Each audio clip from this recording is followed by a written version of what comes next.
Wow. Well, this is your WWE Backlash 2017 review here on the official YouTube channel for the Solomonster Sounds Off.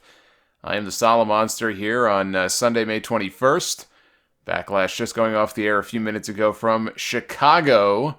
And we have a new WWE champion, indeed the 50th man to hold the WWE Championship, the same championship held by the likes of Bruno Sammartino, Hulk Hogan, Macho Man Randy Savage, Stone Cold Steve Austin, The Rock, lots of others.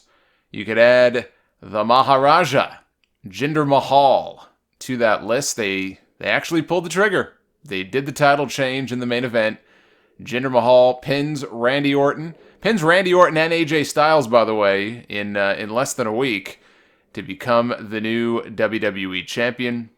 The Twitter poll that I have up is still counting all the votes. You can vote right now at Solomonster is my handle. We have over 800 votes already and counting. 64% thumbs up, 36% thumbs down. So overall, people seem to think that Backlash was a thumbs up show. I would concur. I think overall it was a pretty good show. It was not quite takeover levels from last night, but it was still a very good show. I enjoyed the hell out of the tag team title match, and I thought AJ Styles and Kevin Owens had the best match on the entire show. No real surprise there. Even the main event, the main event was better than I expected it to be, and it had a lot more heat than I may have expected it to have. I mean, I figured the fans would be, reactive in that maybe they would, boo the hell out of Jinder. There were actually some cheers for Jinder, to his credit. But still kind of stunned. I did not think they were going to do the title change and take the title off Orton this soon after WrestleMania. And especially, with Rusev coming back, I saw him maybe getting involved. That kind of goes out the window now. I'm not quite sure what they're going to do with Rusev. And Randy Orton will be owed a rematch, obviously. So we have not seen the last of Orton and Jinder, I am sure. And if you would imagine that they're not just going to switch the title back to Orton, it makes me wonder how long they're going to run with Jinder in this role. I was talking about this on the podcast earlier, making some comparisons between the push that Jinder has gotten and the push that JBL got in 2004. Not exactly the same thing, but there's a lot of similarities there. And they put the title on JBL, and he ran with it for a good 8 or 9 months, longest reigning champion in SmackDown history. So very interested to see how long they decide to go with Jinder for. If he gets past Randy Orton, who's the next challenger? Now that they actually pulled the trigger and did the title change, I'm thinking about the lay of the land on SmackDown. And the first name that popped in my head, and he's on his way back soon, is John Cena. This is just like John Cena and Rusev from, heading into WrestleMania 31 all over again. Here's the foreign menace. He's the champion. In that case, Rusev was the U.S. champion. And as I said, long before Rusev took that first loss, I said eventually, as most guys do, he will run into the brick wall known as John Cena. And now I'm thinking Jinder Mahal is going to suffer the same fate, possibly at SummerSlam. I wonder if this is in part... there's all the India stuff. They're trying to break into the Indian market and trying to make a new star. But I wonder if part of this is to have John Cena, the conquering American hero, be the one to save the day in the end and bring the championship back home. I have a feeling that's what we're in for here. So if you are not a John Cena fan, that probably doesn't make you very happy. But that's probably the direction they're headed in. So why don't we just kind of backtrack here? I want to run through the matches real quick. This is going to be a relatively quick review. I don't have too much to say here. Pre-show match was Ty Dillinger and Aiden English. I missed half of it. I came in late. Ty Dillinger got the win. No real surprise there. They opened the show with Nakamura's in-ring debut, which I thought was a good spot for it because, it's all about how you start and how you finish. So to kind of stick him in the middle of the show, I don't think would have done them a whole lot of good. Although Nakamura was going to get a monster pop no matter what here in front of the Chicago crowd, his debut match on the main roster. And by the way, kudos to the Chicago crowd. They were hot all night. And they were hot all night at TakeOver too. I thought all weekend generally the Chicago crowd was great. And I got to give the Chicago crowd props for something else that I noticed. I noticed it a little bit last night, and I had some people who listened to the podcast who wrote into me and tweeted me and said, hey, there are pockets of fans who are trying to get CM Punk chants started, and they're being shouted down and booed. And we heard that tonight. I heard it multiple times where there were moments where you could hear people trying to start CM Punk chants, and they just got shouted down. They were booed down. And that's the first time I can remember that happening in Chicago. So kudos to the Chicago crowd for shouting down the idiots who were chanting for CM Punk. Nakamura and Dolph Ziggler. I thought this match, you probably could have honestly shaved a good 5 to 7 minutes off this match. I thought it went longer than it had to. And also, Nakamura just sold and sold and sold for Dolph Ziggler, a guy that, we've been conditioned to not really give a crap about. So that was a little odd to me that Nakamura was, having this much trouble with Dolph Ziggler. I know he's a former world champion and all, but aside from that, I thought the match was good. And Nakamura got the win as he should have with the Kinshasa. So hot way to start the show. People were going nuts for Nakamura from the moment the lights went out and the Titantron came on. These people bought into him, and I think you really saw the potential in Nakamura to be a top guy in this company if they play their cards right. And again, we've never had a Japanese star. We've never had a star of Asian descent that I can recall who's ever really been in that top spot. I think a year from now, he could very well be the man in that spot. He could be the champ. He's got that kind of potential if they don't screw it up. And so far, I think they have been, they've got to be happy with the reaction that he's been getting. We had the Usos defending the tag team titles against Breezango, Tyler Breeze and Fandango. This was a very fun match. It was a lot of comedy. I could see where that might have turned some people off. And generally, I don't really like it when you turn a championship match into comedy. I think, you want to keep those two things separate. But, it's on the undercard. I'd be more worried if they were doing comedy in the WWE title match. But the Tyler Breeze and Fandango made it work here. This was very entertaining. Tyler Breeze was on the apron. He was dressed up as a janitor. He got tagged in. So he's got a mop in his hand. The Usos don't know what to make of this. He's mopping up the floor. People are laughing. People are cheering. People were totally into this. Tyler Breeze and Fandango made a lot of new fans tonight, I think. And I could not be happier for both those guys, but especially Tyler Breeze. I've been a big Tyler Breeze fan since I first saw him in NXT. He's had his ups and downs, mostly downs. I think he's severely underutilized. You don't have to be the WWE champion, to be utilized properly. And he's a lot better than they have been using him, dressing up in drag as a Bella twin, a couple of months ago.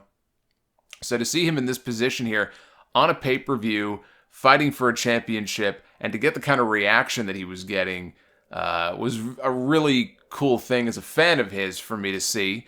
After he got the the mop knocked out of his hands, and I think it was Jimmy broke the mop over his knee. People booed, by the way. We actually had a chant of mop. We had mop chants here on the show. I haven't heard mop chants since Perry Saturn had Moppy. So eventually when Tyler Breeze tagged back into the match, he had a different outfit on. He had changed. And so when he came in, he was dressed up as an old lady. And that got chants of "Let's go grandma" from the crowd. I think my favorite spot of this whole match was going back to when he was the janitor and he got knocked down. And one of the Usos goes up top. He's going to go for a top rope move, maybe a splash. And Tyler Breeze rolls out of the way. He rolls away. He's too far. Uso jumps down. He goes to the opposite corner. Climbs up to the top. Tyler rolls back in the other direction. This went back and forth 2 or 3 different times.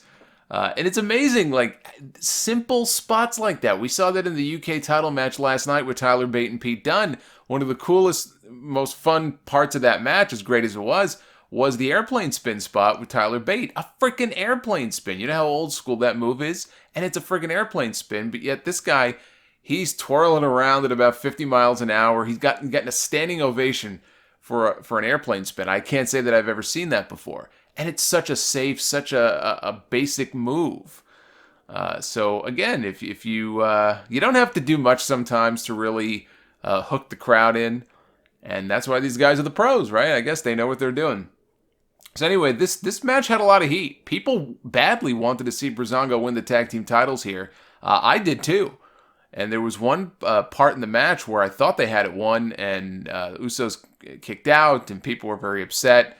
But in the end, and Fandango, by the way, he did a huge flipping suicide dive at one point over the ropes, cleared the ropes, landed on the Usos out on the floor. So that was pretty impressive.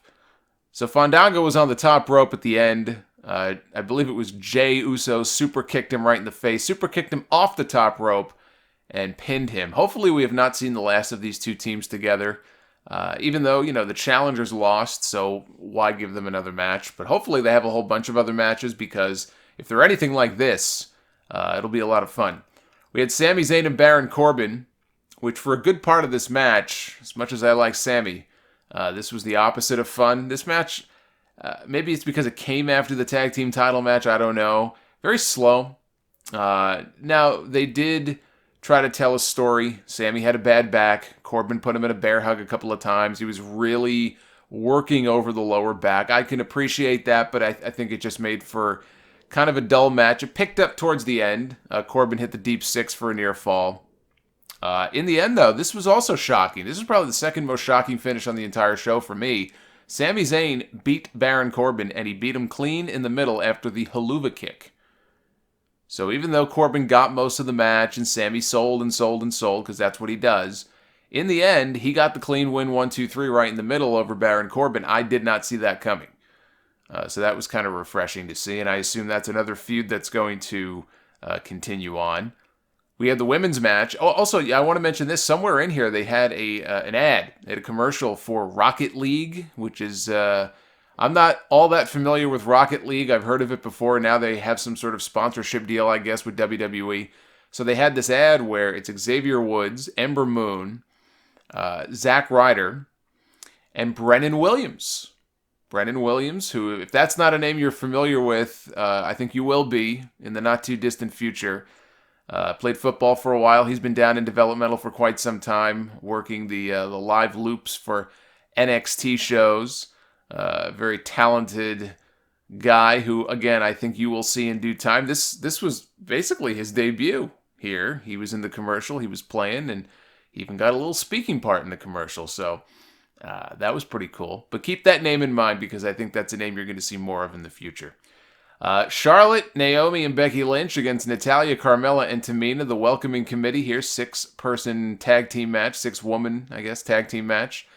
It was a match. I don't really have a whole lot to say about it. It wasn't, bad, but it really wasn't good. It was just kind of there. It was a buffer match in the middle of the show. I figured they would maybe give the win to Carmella. Maybe giving her like a pinfall win over Naomi. I guess they did that on TV last week. So what they did here, they actually had Natalya get the win. I guess she's kind of the leader.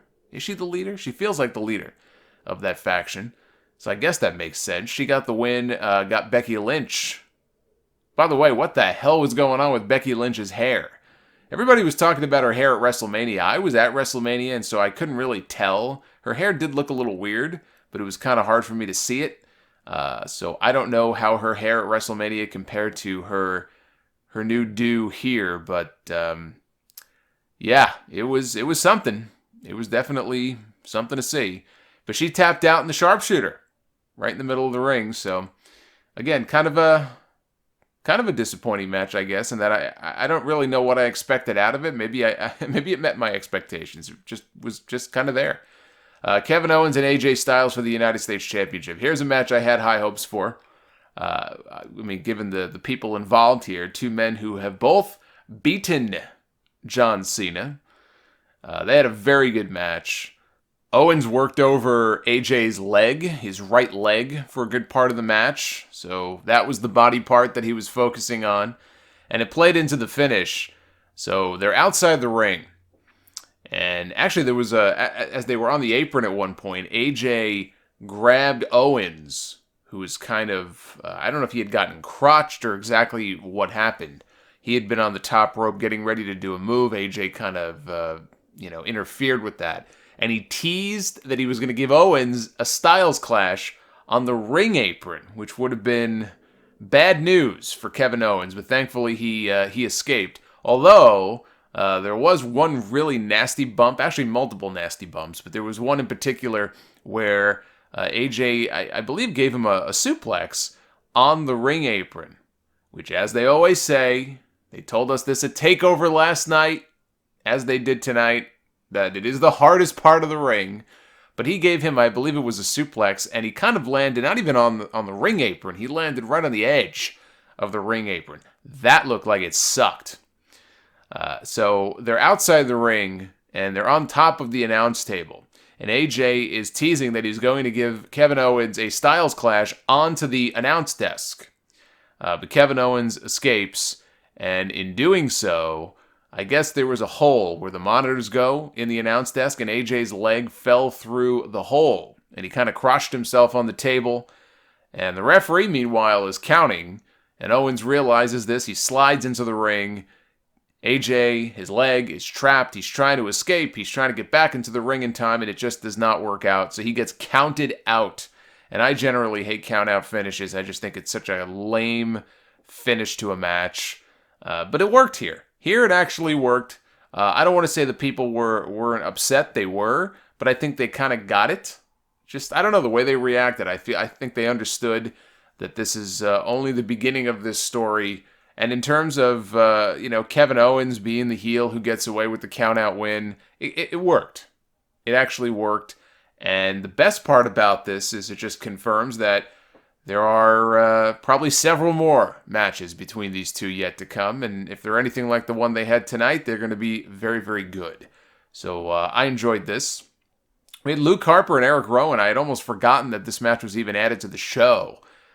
This was, again, kind of like the women's match. It was just a match. I've seen Luke Harper do much better. Erick Rowan, it doesn't really do much for me.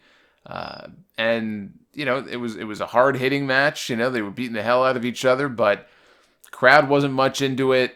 This was effectively the piss break match before the main event, which is a spot the women used to get all the time. But in the end, Luke Harper did get the win.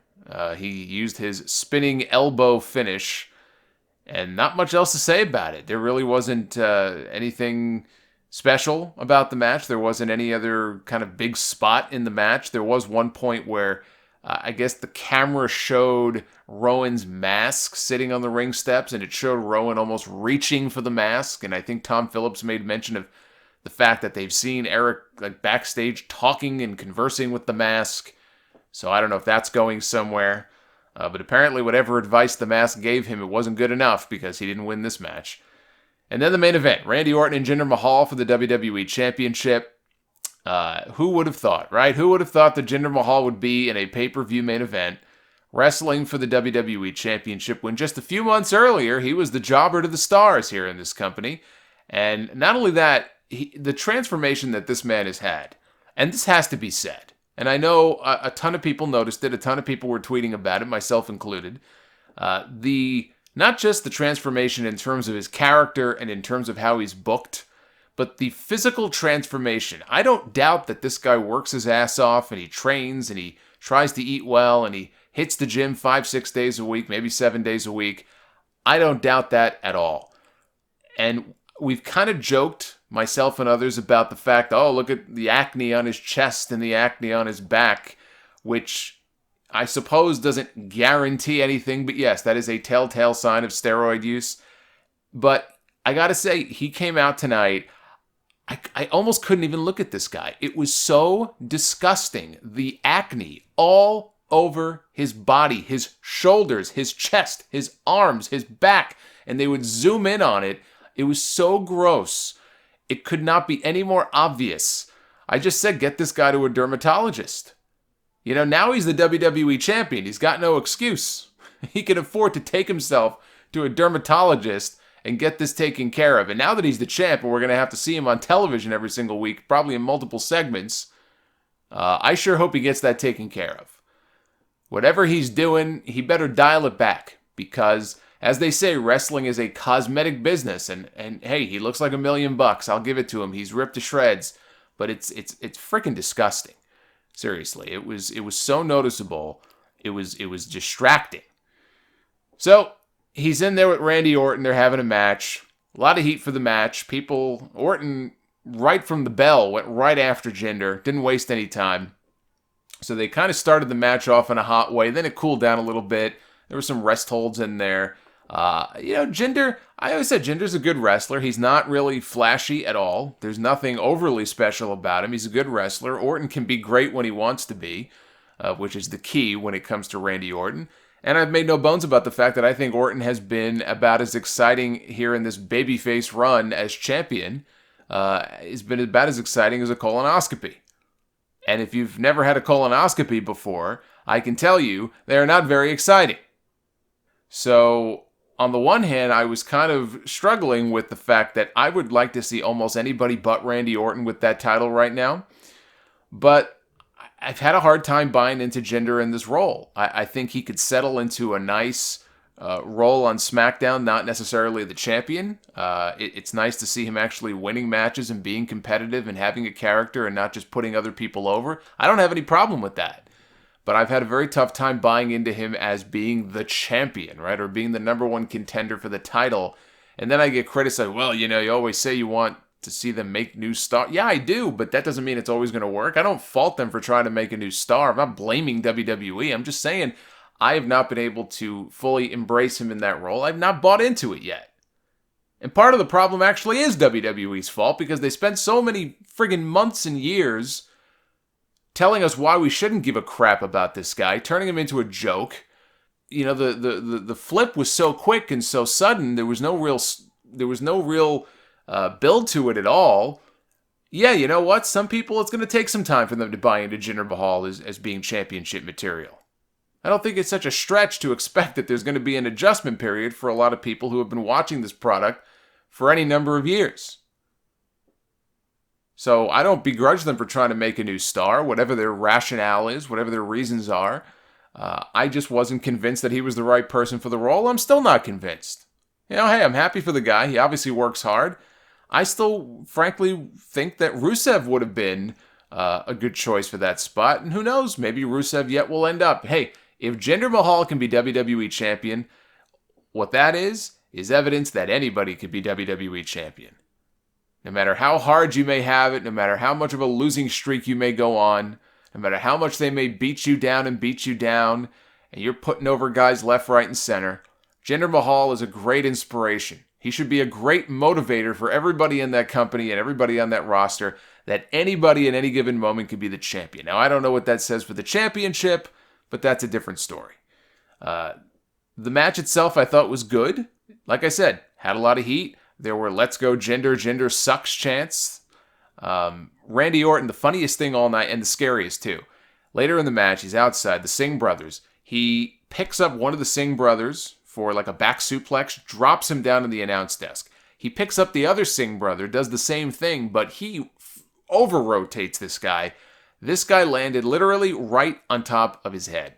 And Orton makes this face like a kid who got caught putting his hand in the cookie jar, like, oops. He knew right away that he messed up, and he may have killed this guy, and it was the funniest thing I saw all night. That was like the highlight of the show. It was Randy Orton dropping this poor sucker on his head, and then making this face like, oops.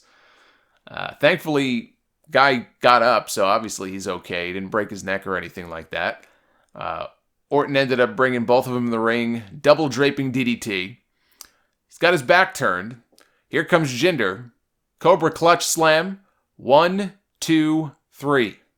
Jinder Mahal is the new WWE champion. As I said, he is the 50th man in history to hold that championship. People cheered. There were boos too, but a lot of people cheered for the finish. They were panning to different crowd reactions. It was the closest type of shocked reaction since the Undertaker streak broke at WrestleMania. The problem, though, is that they show all of these goofy fan expressions on TV that, a lot of these people, now that they know, they just do it to get on TV. The thing I loved about the Undertaker match at WrestleMania 30 was that it was genuine. Because they weren't, this was before they started showing goofy fan reaction shots on TV. the reaction of shock and awe that you saw in those people's faces was legitimate. It was genuine.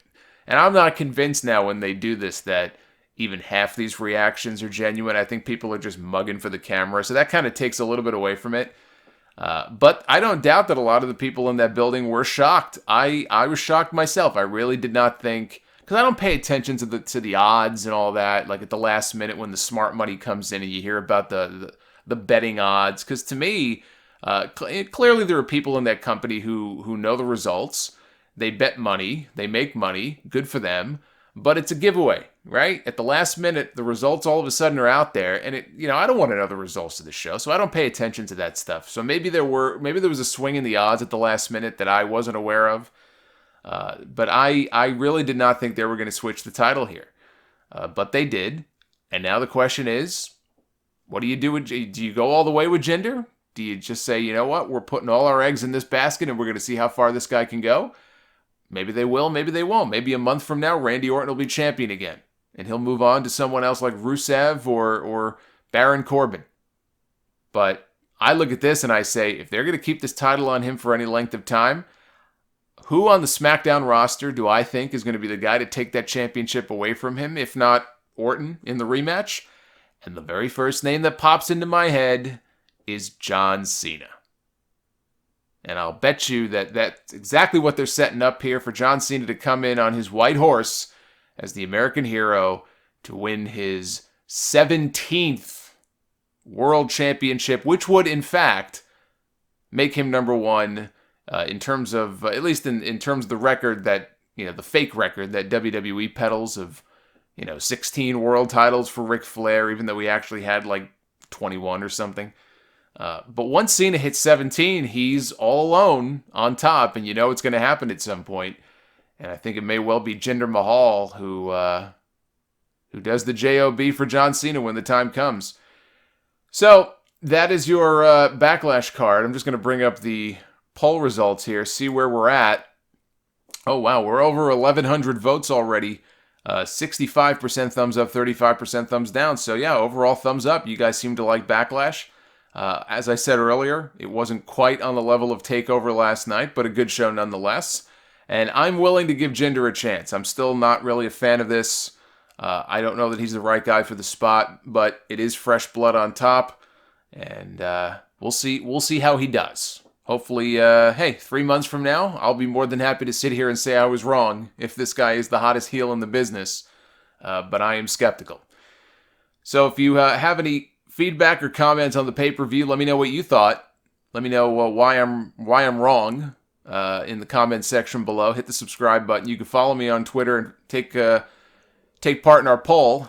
At Solomonster is my handle on there. And we'll be back real soon with more content, more Sound Off Gamers, more pay-per-view reviews here on the YouTube channel. Check out the full Sound Offs. They're on the Solomonster.com, iTunes, Stitcher Radio. Each and every Sunday is when the full show drops. I am the Solomonster. Until next time, be well, stay safe, have yourselves a great week, and we will see you back here again real soon. Take care, guys.